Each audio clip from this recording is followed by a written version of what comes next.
ಅಲ್ಲಿವರೆಗೆ ಏನು ಬಾಯಿ ಮುಚ್ಕೊಂಡಿದ್ರು ಸುಮ್ಮನೆ. ನಾನೇ ಮೈಸೂರಿಗೆ ಬಂದು ಪ್ರೆಸ್ ಮೀಟ್ ಮಾಡಿದ್ದೀನಿ. ನಾನೇ ಫಸ್ಟ್ ದಿನ ನೀವು SIT ಮಾಡಿದ ಫಸ್ಟ್ ದಿನ ಮೈಸೂರಲ್ಲಿ ಪ್ರೆಸ್ ಮೀಟು, ಮಾರನೇ ದಿನ ಬೆಂಗಳೂರಲ್ಲಿ ಪ್ರೆಸ್ ಮೀಟ್ ಮಾಡಿ ಇಲ್ಲಿ ಪ್ರಸ್ತಾಪ ಮಾಡಲಿಲ್ಲ. ಅಸೆಂಬ್ಲಿ ಶುರುವಾಯ್ತಲ್ಲ, ಅಸೆಂಬ್ಲಿ ಶುರುವಾದಾಗ ಮಾತ್ರ ಮಾಡಲಿಲ್ಲ. ಇಲ್ಲ ಮಾಡಲಿಲ್ಲ. ನಾನು ಮುಂಚೆನೆ ನಾನು ಕಾಯ್ತು ನೋಡ್ತಾ ಇದ್ದೇನೆ. ನಾನು ಸುಮ್ಮನೆ ಕೂತ್ಕೊಂಡು ನೋಡ್ತಾ ಇದ್ದೇನೆ. ಆಯ್ತು ಅರವಿಂದ ಗೆಲ್ಲದ್ದು.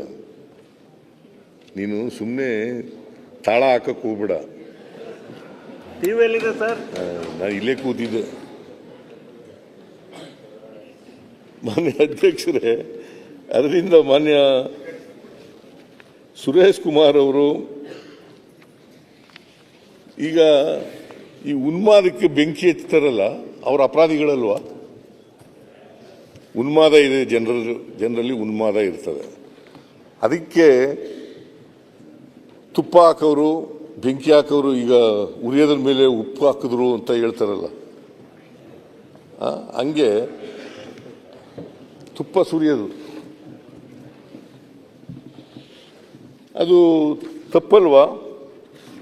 ಆಮೇಲೆ ಮಾನ್ಯ ಅಧ್ಯಕ್ಷರೇ, ಇನ್ನೊಂದು ಘಟನೆಯನ್ನು ನಿಮ್ಮ ಜ್ಞಾಪಕಕ್ಕೆ ತರಲಿಕ್ಕೆ ಬಯಸ್ತಾ ಇದ್ದೇನೆ. 2022 ಮೇ 29ರಂದು 2000 ಮೇ 29 ಅವತ್ತು ಏನು ಕೊರೋನಾ ಬಹಳ ಉಚ್ಛ್ರಾಯ ಸ್ಥಿತಿನಲ್ಲಿತ್ತು ಇಡೀ ದೇಶದಲ್ಲಿ. ನಾಟ್ ಓನ್ಲಿ ಇನ್ ಕರ್ನಾಟಕ, ಇಡೀ ದೇಶದಲ್ಲಿ ಇತ್ತು ಉಚ್ಛ್ರಾಯ ಸ್ಥಿತಿನಲ್ಲಿ. ಅವತ್ತು Gujarat Titans versus Rajasthan Royals ಮಧ್ಯೆ IPL ಪಂದ್ಯ ನಡೀತದೆ. ಆಗ ಗುಜರಾತ್ ಟೈಟನ್ಸು ಗೆಲ್ತದೆ. ಅದನ್ನು ಸಂಭ್ರಮಾಚರಣೆ ಮಾಡಿದವರು ಯಾರು? ಯಾವ ಕಾಲದಲ್ಲಿ ಆಕ್ಸಿಜನ್ಗೆ ತೊಂದರೆ, ಔಷಧಿಗಳಿಗೆ ತೊಂದರೆ, ವೆಂಟಿಲೇಟರ್ಗಳಿಗೆ ತೊಂದರೆ, ಆಕ್ಸಿಜನ್ ಇಲ್ಲದೆ ಸಾಯ್ತಾ ಇದ್ದಾರೆ ಜನ, ಔಷಧಿಗಳಿಲ್ಲದೆ ಸಾಯ್ತಾ ಇದ್ದಾರೆ, ವೆಂಟಿಲೇಟರ್ಗಳು ಸಾಯ್ತಾ ಇದ್ದಾರೆ. ಅವತ್ತು ಮಾಡಿದವ್ರು ಯಾರು? ಅವತ್ತು ಆಚರಣೆ ಮಾಡಿದವರು ಆ ಕೇಂದ್ರದ ಮಂತ್ರಿ ಅವತ್ತು ಹಾಜರಿದ್ದವ್ರು ಯಾರು ನೋಡ್ಲಿಕ್ಕೆ?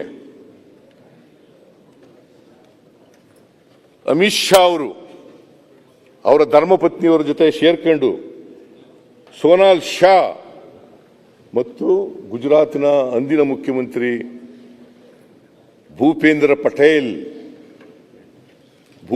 ಪಟೇಲ್ ಇವರು ಆ ಸಂಭ್ರಮಾಚರಣೆ ಫಂಕ್ಷನ್ನಲ್ಲಿ ಹಾಜರಾಗಿರ್ತಾರೆ. ಅಷ್ಟೇ ಅಲ್ಲ, ಈ ಎಂಥದ್ದು ಟ್ರೋಫಿ ಕೊಡ್ತಾರಲ್ಲ, ಆ ಟ್ರೋಫಿನೂ ಕೂಡ ಅವರೇ ಕೊಡ್ತಾರೆ. ಜೊತೆಗೆ ಇಡೀ ಅಹಮದಾಬಾದ್ ರಸ್ತೆಯಲ್ಲಿ ಮೆರವಣಿಗೆ ಮಾಡಲಿಕ್ಕೆ ಬಿಡ್ತಾರೆ.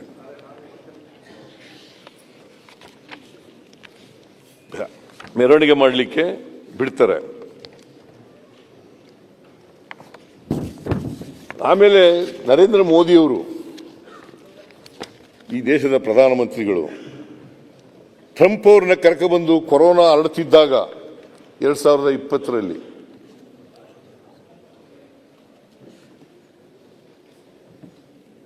ಎಂಥದ್ದು ಹೌಡಿ ಮೋದಿ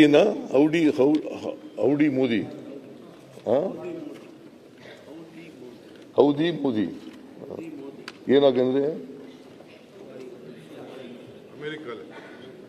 ಇಲ್ಲಿಗೆ ಕರ್ಕೊಂಡ್ಬಂದಿದ್ರಪ್ಪ ನಮ್ಮ ದೇಶಕ್ಕೆ.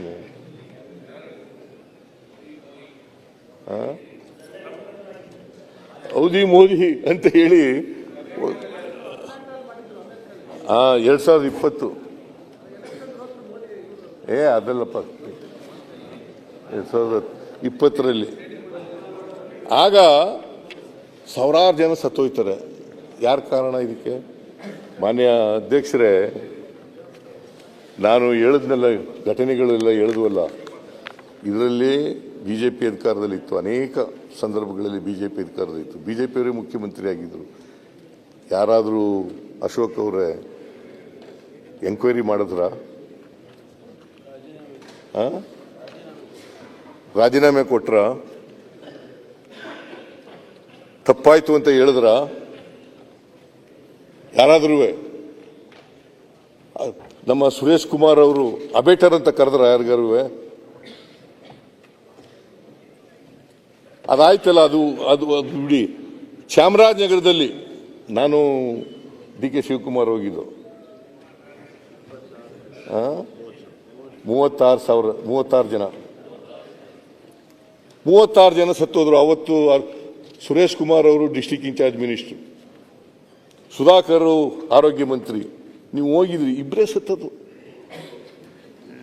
ಬಂದ್ರು ಸರ್.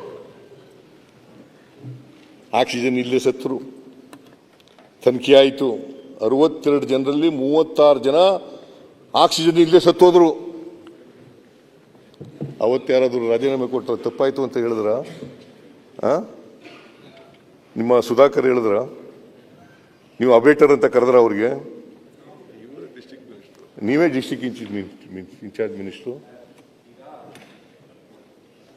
ನಾನಂತೂ ಅಶೋಕ್ ಅವರಿದ್ರು ಕ್ಯಾಬಿನೆಟ್ ಪ್ಲೀಸ್ ಇವಾಗ ನನ್ನ ಹೆಸರನ್ನು ತೆಗೆದಿದ್ದೀರಾ ನೀವು? ತಂದಿರೋದಲ್ಲ, ನೀವು ಹೇಳ್ದಷ್ಟು ಕೇಳ್ತಾ ಇದ್ದೀನಿ. ನಾನು ಯಾವ ರೀತಿ ಬಿಕ್ಕಳಿಸಿ ಹತ್ತಿ ಅವತ್ತು ರಾಜೀನಾಮೆ ಕೊಟ್ಟೆ ಅಂತ ಅವ್ರು ಸಾಕ್ಷಿ ಇದ್ದಾರೆ. ಗೊತ್ತಲ್ಲ? ರಾಜೀನಾಮೆ ಕೊಟ್ಟಿದ್ದೀರೋ ಅಲ್ಲೇ ಉಳ್ಕೊಂಡ್ರೋ ನಂಗೆ ಗೊತ್ತಿಲ್ಲ. ಬಟ್ ಸುಧಾಕರ್ಗೆ, ಬಸವರಾಜ ಬೊಮ್ಮಾಯಿಗೆ ಅಬೇಟರ್ ಅಂತ ಕರೀಲಿಲ್ಲ.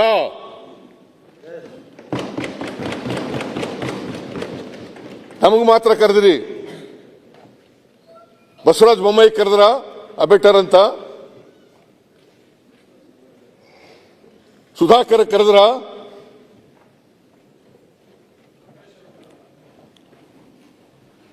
ಏನು ರಾಜಕೀಯಕ್ಕೋಸ್ಕರ ಬಳಸ್ಕೊಳ್ತಕ್ಕಂಥದ್ದಲ್ಲ. ದಯಮಾಡಿ ಇಂಥ ವಿಚಾರಗಳಲ್ಲಿ ಯಾರು ರಾಜಕೀಯ ಮಾಡಬಾರದು.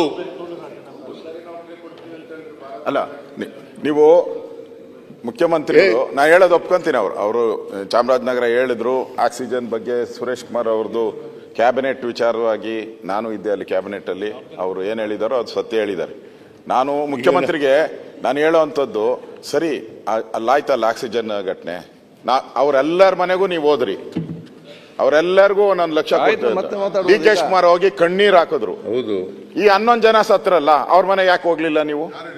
ನಾನು ಯಾರು ಹೋಗಿಲ್ಲ? ಎಲ್ಲಿ ಹೋಗಿದ್ದೀರಾ? 11 ಜನ ಮನೆ ಯಾರು ಹೋಗಿದ್ರೆ ಹೇಳಿ. ಮನೆಗೆ ಹೋಗಿದ್ದೀರಾ? 29 ಎಲ್ಲಿ ಹೋಗಿದ್ರೆ ಹೇಳಿ.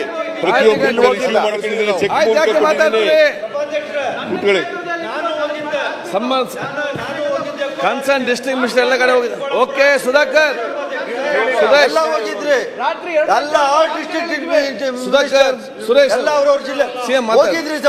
ಹೋಗಿಲ್ಲ ಅಂದ್ರೆ ಸುಳ್ಳು ಕೇಳ್ಬೇಕು. ನಾವು ಹೋಗಿದ್ವಿ, ನಾನು ಹೋಗಿದ್ದೆ, ಸುಧಾಕರ್ ಗೊತ್ತಿಲ್ಲ ಬಿಡಪ್ಪ, ಗೊತ್ತಿಲ್ಲ. ಶಿವಮೊಗ್ಗದಲ್ಲಿ ಮಿನಿಸ್ಟರ್ಗೆ ಹೇಳಿದ್ದೆ ನಾನು. ಎಲ್ಲ ಶಿವಮೊಗ್ಗ ಮಿನಿಸ್ಟರ್ ಹೊಂಟೋದ್ರ. ಆಮೇಲೆ ಬೆಂಗಳೂರಿನಲ್ಲಿ ನಮ್ಮ ಮಿನಿಸ್ಟರ್ ಕಳಿಸಿದ್ದೆ ನಾನು. ಆಮೇಲೆ ಸತ್ತ ಕುಟುಂಬದವರಿಗೆ 25 ಲಕ್ಷ ರೂಪಾಯಿ ಪರಿಹಾರವಾಗಿ ಕೊಟ್ಟಿದ್ದೀವಿ. ಮತ್ತೆ ಎಲ್ಲರೂ ಕೂಡ ಚೆಕ್ ಇಸ್ಕೊಂಡಿದ್ದಾರೆ.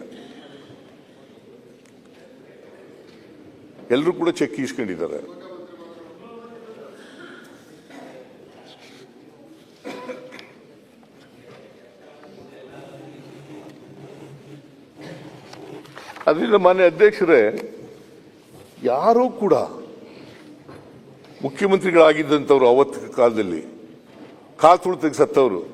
ಇತ್ತೀಚೆಗೆ ಜನವರಿನಲ್ಲಿ ಕುಂಭಮೇಳದಲ್ಲಿ 39 ಜನ ಸತ್ರು.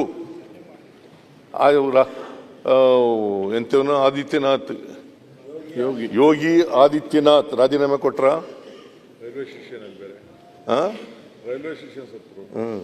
ರೈಲ್ವೆ ಸ್ಟೇಷನ್ ಸತ್ರು ಕುಂಭಮೇಳದಲ್ಲಿ. ಇತ್ತೀಚೆಗೆ ಓಲಿ ಅದು ಬಿಡಿ, ಇತ್ತೀಚೆಗೆ ಗುಜರಾತ್ನಲ್ಲಿ ಒಂದು ಏರ್ ಇಂಡಿಯಾದವರು ಹೋಗಿ 264 ಜನ ಸತ್ರು. ರಾಜೀನಾಮೆ ಕೊಟ್ರ.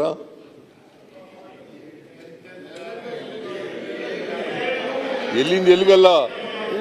ಜನ ಅವ್ರೇನ್ ಮನುಷ್ಯರಲ್ವಾ? ಸತ್ತೋದವರೆಲ್ಲ ಮನುಷ್ಯರಲ್ವಾ?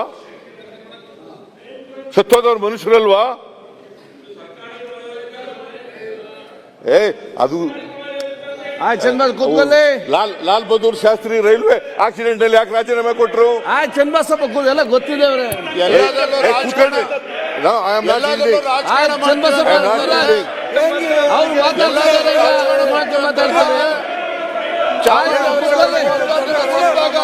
ಚನ್ನಬಸಪ್ಪ ಕೂತ್ಕೊಳ್ಳಲ್ಲ.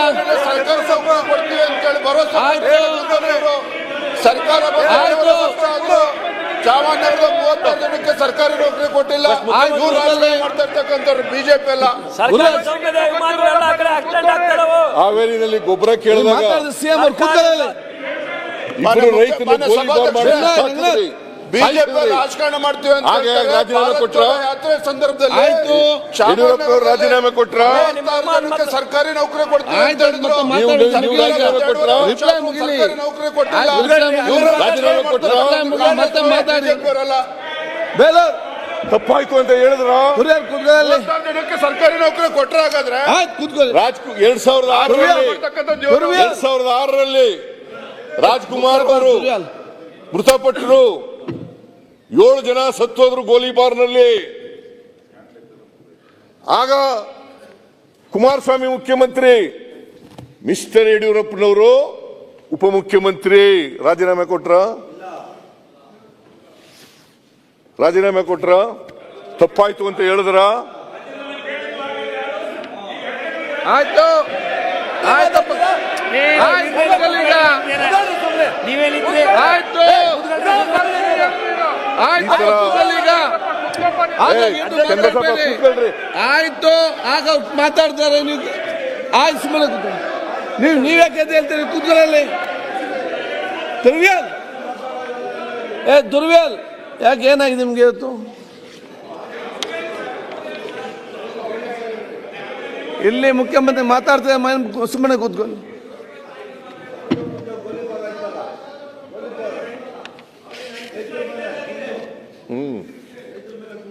ರೈತರ ಮೇಲೆ ಗುಂಡು, ಗೋಲಿಬಾರ್. ಬೇಲ್ ಯಾರು ಮಾತಾಡಬೇಡಿ ಅಲ್ಲಿ. ಯಾಕೆ ಅಲ್ಲಿ ಕೂತ್ಕೊಂಡು ಮಾತಾಡ್ತೀರಿ ನೀವು? ಸಿದ್ದಪ್ಪ ಚೂರಿ, ಸಿದ್ಲಿಂಗಪ್ಪ ಚೂರಿ, ಸಿದ್ಲಿಂಗಪ್ಪ ಚೂರಿ. ಇನ್ನೊಬ್ಬ ಯಾರು ರೈತ?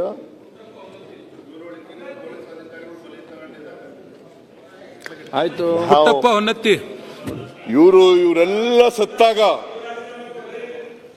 ಇವರೆಲ್ಲ ಸತ್ತಾಗ ಎಂಕ್ವೈರಿನೂ ಮಾಡಲಿಲ್ಲ, ತಪ್ಪಾಯ್ತು ಅಂತ ಹೇಳಲಿಲ್ಲ, ರಾಜೀನಾಮೆನೂ ಕೊಡಲಿಲ್ಲ, ವಿಷಾದನೂ ವ್ಯಕ್ತಪಡಲಿಲ್ಲ, ಕ್ಷಮಾಪಣೆನೂ ಕೇಳಲಿಲ್ಲ.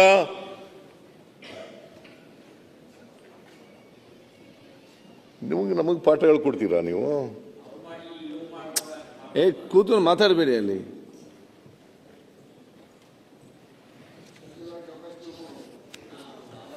ಆಮೇಲೆ ಮಾನ್ಯ ಅಧ್ಯಕ್ಷರೇ, ನಾನು ಕೂಡಲೇ 4ನೇ ತಾರೀಕಿಗೆ ಮ್ಯಾಜಿಸ್ಟ್ರಿಯಲ್ ಎಂಕ್ವೈರಿ ಮಾಡಿಸ್ದೆ.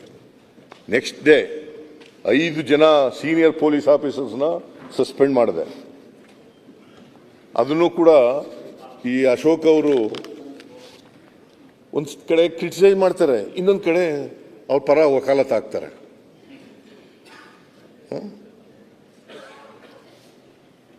ಈಗ ನೋಡಿ, 3ನೇ ತಾರೀಕಿಗೆ ಪತ್ರ ಕೊಡ್ತಾರೆ ಅವರು, ಪರ್ಮಿಷನ್ ಕೊಡಿ, ನಾವು 2 ಕಡೆ ಸಂಭ್ರಮಾಚರಣೆ ಮಾಡಬೇಕು ಅಂತ. ಅವರು ಪೊಲೀಸ್ನವರು, ಅಲ್ಲೇ ಯಾರು ಗಿರೀಶ್ ಅಂತ ಇನ್ಸ್ಪೆಕ್ಟರು, ಅವನು ಪರ್ಮಿಷನ್ ಕೊಡಲ್ಲ. ಪರ್ಮಿಷನ್ ಕೊಡುವಾಗ ರೈಟಿಂಗ್ನಲ್ಲಿ ಕೊಡಲಿಲ್ಲ, ನಿರಾಕರಿಸಿದ್ದೀವಿ ಅಂತೇಳಿ ರೈಟಿಂಗ್ನಲ್ಲಿ ಕೊಡಲಿಲ್ಲ. ಆಮೇಲೆ ಬೆಳಿಗ್ಗೆ 7 ಗಂಟೆ 1 ನಿಮಿಷಕ್ಕೆ RCB ಅವರು, KSCN ಅವರು ಟ್ವೀಟ್ ಮಾಡ್ತಾರೆ, ಪೋಸ್ಟ್ ಮಾಡ್ತಾರೆ. ಏನಂತ ಅಂತಂದರೆ 7:10 ಮಾಡ್ತಾರೆ, 7:01 ನಿಮಿಷಕ್ಕೆ, 8 ಗಂಟೆಗೆ 1 ಮಾಡ್ತಾರೆ. 7:01 ನಿಮಿಷಕ್ಕೆ ಮಾಡಿರೋದನ್ನು 16 ಲಕ್ಷ ಜನ ನೋಡಿದ್ದಾರೆ. 8 ಗಂಟೆಯಲ್ಲಿ ಮಾಡಿದ್ದಕ್ಕೆ 4 ಲಕ್ಷದ ಚಿಲ್ಲರೆ ಜನ ನೋಡ್ತಾರೆ. ಆಮೇಲೆ 3:10 ಮಾಡ್ತಾರೆ, ಆಗ 7,10,000 ಜನ ನೋಡ್ತಾರೆ. ಈ ಪೊಲೀಸ್ನವರು ಇಷ್ಟೆಲ್ಲ ಪೋಸ್ಟ್ ಮಾಡಿದ್ರು ಕೂಡ ಯಾಕೆ ಬಿಟ್ಟು ಏನು ಕ್ರಮ ತಗೊಂಡ್ರು? ಏನು ಕ್ರಮ ತಗೊಳ್ಳಿಲ್ಲ. ಅದನ್ನ ಡಿಲೀಟ್ ಮಾಡಿಸ್ತಕ್ಕಂಥ ಪ್ರಯತ್ನ ಮಾಡಲಿಲ್ಲ. ಅವ್ರ ಜೊತೆ ಶಾಮೀಲಾಗಿ ಅವ್ರು ಮಾಡಕ್ಕೆ ಬಿಟ್ಬಿಟ್ರು. ಸರ್ ನೀವು ಸರ್ಕಾರದಿಂದ ಬೆಲ್ಲ ಕೂತ್ಕೊಳ್ಳಿ ಅವ್ರೆ, ಆಯ್ತು. ಆಯ್ತಪ್ಪ ಕೂತ್ಕೊಳ್ರಿ. ಅರವಿಂದ ಬೆಲ್ಲ ಕೂತ್ಕೊಳ್ಳಿ. ಮಾತಾಡಬೇಡಿ. ಬೆಲ್ಲ ನಾನು ಅಶೋಕ ಮಾತಾಡುವಾಗ ಒಂದು ಮಾತಾಡ್ಲಿಲ್ಲ. ಬೆಲ್ಲ ಆದ್ರೆ ಇದು ಬೆಲ್ಲ ನೀವ್ಯಾಕೆ ಮಾತಾಡ್ತೀರಿ? ಸಿಸಿ ಪಾಟೀಲ್ ಅವ್ರೆ ಯಾಕೆ ಮಾತಾಡ್ತೀರಿ? ಆಯ್ತು, ಅವ್ರಿಗೆ ಆಕ್ಷನ್ ಹೇಳ್ತಾರೆ. ನೀವ್ಯಾಕೆ ನಿಮ್ಗೇನು ಸಮಸ್ಯೆ? ಅವ್ರಿಗೆ ಆಕ್ಷನ್ ತಗೊಂಡು ಅವ್ರು ಹೇಳ್ತಾರೆ ಯಾಕೆ ತಗೊಂಡಿದ್ದೇವೆ ಅಂತ ಹೇಳಿ. ನೀವು ಅದಕ್ಕೆ ಕೌಂಟರ್ ಮಾತಾಡ್ತೀರಿ. ನೀವ್ ಯಾಕೆ ಕೌಂಟರ್ ಮಾತಾಡ್ತೀರಿ? ಅರೆ ಏನ್ ಆಕ್ಷನ್ ಸರ್ಕಾರ ಹೇಳ್ತಾ ಉತ್ತರ ಕೊಡ್ತದೆ. ನೀವ್ ಯಾಕೆ ಮಾತಾಡ್ತೀರ ಮಧ್ಯದಲ್ಲಿ? ನೀವೆಲ್ಲ ಹೇಳಬೇಕಾಗಿದ್ದೆಲ್ಲ ಹೇಳಿದ್ದೀರಲ್ರಿ. ಕೂತ್ಕೊಳ್ಳಿ ಈಗ. ಈಗ ಅವ್ರು ಯಾಕೆ ಸುಮ್ಮನೆ ಕೌಂಟರ್ ಮಾತಾಡ್ತೀರಿ?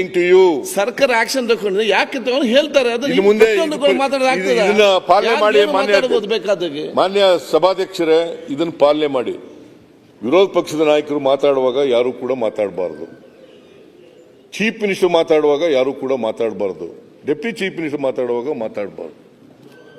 ಮಾಡಿ ಹಂಗೆ ಮಾಡಿದೇವೆ ಆಲ್ರೆಡಿ. ಎರಡೂ ಕಡೆಯವರು ಮಾಡಲಿ. ನಾನು ಪೂರ ಭಾಷಣ ಕೇಳಿದ್ದೀನಿ ಅಶೋಕ್ ಅವರದ. ಒಂದು ಶಬ್ದ ಮಾತಾಡಲಿಲ್ಲ. ನಾನು ಕೇಳ್ಬಿಟ್ಟು ಅವ್ರ ಭಾಷಣ ಮುಗಿದ ಮೇಲೆ ಓದೆ. ನಾನು ಮಧ್ಯೆ ಹೇಳ್ತಕ್ಕಂಥದ್ದು ಅದು ಪ್ರಜಾಪ್ರಭುತ್ವದ ಲಕ್ಷಣನೂ ಅಲ್ಲ, ಸಂಸದೀಯ ವ್ಯವಸ್ಥೆಯ ಲಕ್ಷಣನೂ ಅಲ್ಲ. ನೀವು ಏನಾದರೂ ನನಗೆ ಡಿಸ್ಟರ್ಬ್ ಮಾಡಬೇಕು ಅಂತ ಅನ್ಕೊಂಡ್ರೆ, ಡಿವಿಯೇಟ್ ಮಾಡಬೇಕು ಅಂತ ಅನ್ಕೊಂಡ್ರೆ ನಿಮ್ಮ ಗ್ರಹಿಕೆ ತಪ್ಪು. ನಾನು ಡಿಸ್ಟರ್ಬು ಆಗಲ್ಲ, ಡಿವಿಯೇಟು ಆಗಲ್ಲ.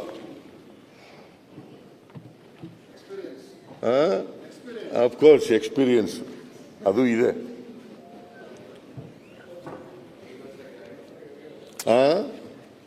ಯಾರಪ್ಪ ನಾನು 5 ವರ್ಷ ಗ್ಯಾರಂಟಿ ನಾನು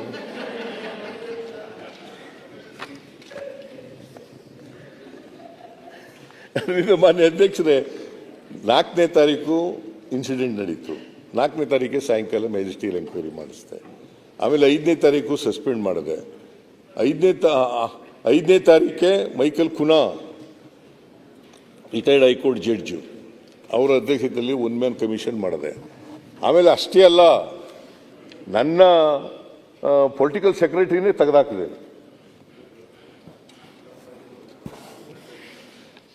ಆಮೇಲೆ 6ನೇ ತಾರೀಕು ಒಬ್ಬ ಯಾರು ಇಂಟೆಲಿಜೆನ್ಸ್ ಚೀಫ್ ಅವ್ರನ್ನ ಟ್ರಾನ್ಸ್ಫರ್ ಮಾಡಿದೆ. ಕೂಡಲೇ ಟ್ರಾನ್ಸ್ಫರ್ ಮಾಡಿ ಬೇರೆಯವ್ರನ್ನ ನೇಮಕ ಮಾಡಿದೆ.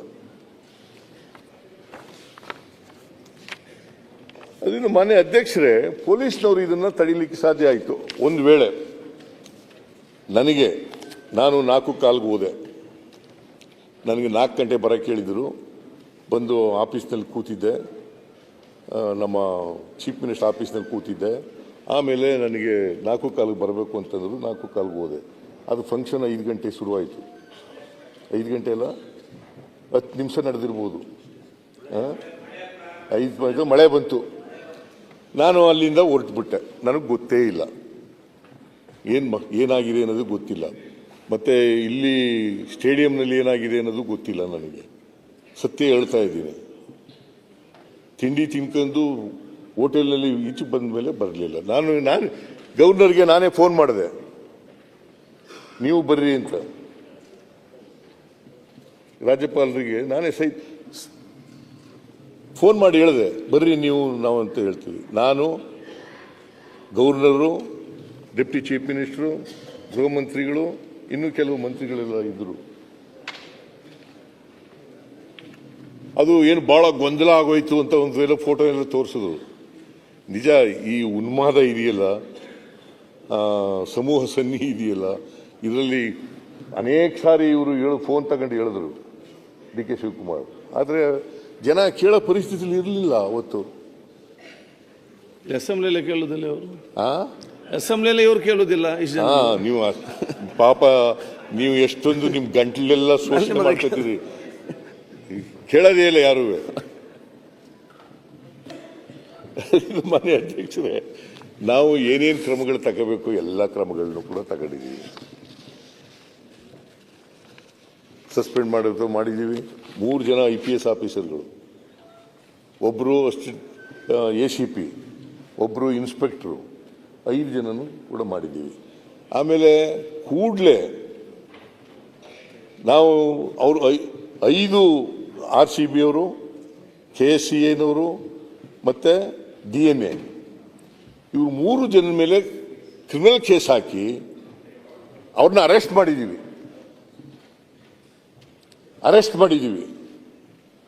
ಬಹುಶಃ ಇದನ್ನೆಲ್ಲ ಹೇಳಿರ್ಬೇಕು ಅಂತ ಅನಿಸುತ್ತೆ.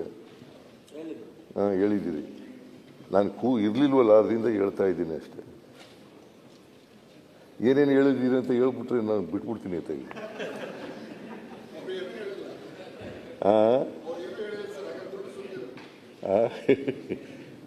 ಅದರಿಂದ ಮಾನ್ಯ ಅಧ್ಯಕ್ಷರೇ, ನಾವು ಏನೇನು ಕ್ರಮಗಳು ತಗೋಬೇಕು ಕಾನೂನು ರೀತಿಯ, ಯಾಕಂತಂದ್ರೆ ನ್ಯಾಯ ಒದಗಿಸ್ಬೇಕು. ಈಗ ತಪ್ಪಾಯಿತು ಅಂತಕ್ಕಂಥದ್ದು ಅದರಿಂದ ಪರಿಹಾರ ಸಿಗಲ್ಲ, ಅವರಿಗೆ ನ್ಯಾಯ ಸಿಗಲ್ಲ. ನಾವು ಈ ಕ್ರಮಗಳು ತಗೊಂಡಿದ್ದೀವಲ್ಲ, ಇದರಿಂದ ನ್ಯಾಯ ಸಿಗುತ್ತೆ. ಈ ನ್ಯಾಯ ಸಿಗ್ತಕ್ಕಂಥ ಕೆಲಸವನ್ನು ನಾವು ಜವಾಬ್ದಾರಿಯಿಂದ ಚಾಚೂ ತಪ್ಪದೇನೆ ಮಾಡಿದ್ದೇವೆ. ತಕ್ಷಣನೇ ಮಾಡಿದ್ದೀವಿ. ವರದಿನೂ ಕೂಡ ಕೊಟ್ಟಿದ್ದಾರೆ. ಮಾನ್ಯ ಹೈಕೋರ್ಟ್ನವರು ಸುವೋಮೋಟೋ ಕೇಸ್ ಕೂಡ ತಗೊಂಡಿದ್ದಾರೆ. ಅವರು ಎಲ್ಲ 5 ಜನ ಅರೆಸ್ಟ್ ಮಾಡಿದ್ವಲ್ಲ, 4 ಜನ ಅರೆಸ್ಟ್ ಮಾಡಿದ್ವಲ್ಲ, 4 ಜನ ಅರೆಸ್ಟ್ ಮಾಡಿದವರು ಬೇಲ್ ಸಿಕ್ಕಿದೆ ಅವರಿಗೆ. ಆದರೆ ನಾವು ಕೂಡಲೇ CID ಕೊಟ್ಟಿದ್ದೀವಿ. CID ಎಂಕ್ವೈರಿ ಎಲ್ಲ ಮಾಡಿ ತನಿಖೆ ಎಲ್ಲ ಮಾಡಿ ಮುಗಿಸಿ ಚಾರ್ಜ್ ಶೀಟ್ ರೆಡಿ ಇದೆ. ಕೋರ್ಟ್ನವರು ಅನುಮತಿ ಕೊಟ್ಟ ತಕ್ಷಣ ಚಾರ್ಜ್ ಶೀಟ್ ಹಾಕ್ತೀವಿ.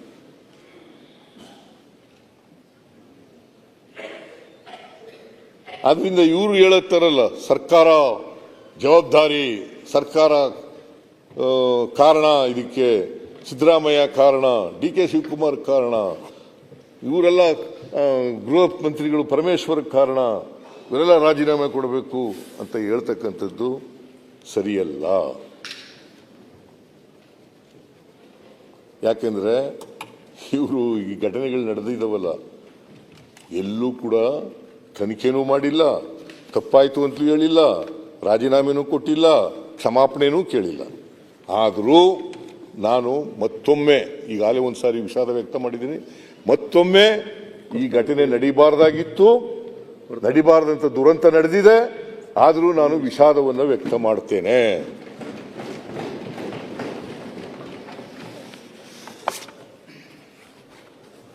ಇಷ್ಟಿಂದ ಹೇಳಿ ತಾವು ಸಮಯ ಕೊಟ್ಟದಕ್ಕೆ ವಂದಿಸಿ ನನ್ನ ಮಾತುಗಳನ್ನು ಮುಗಿಸ್ತೇನೆ. ಸನ್ಮಾನ್ಯ ಅಧ್ಯಕ್ಷರೇ, ಸನ್ಮಾನ್ಯ ಅಧ್ಯಕ್ಷರೇ, ನಿನ್ನೆನೆ ಸನ್ಮಾನ್ಯ ಗೃಹ ಸಚಿವರು ಅಲ್ಲ ಗೃಹ ಸಚಿವರದು ಕ್ಲಾರಿಫಿಕೇಶನ್ ನನ್ನ ಕೇಳಿದಿರಿ.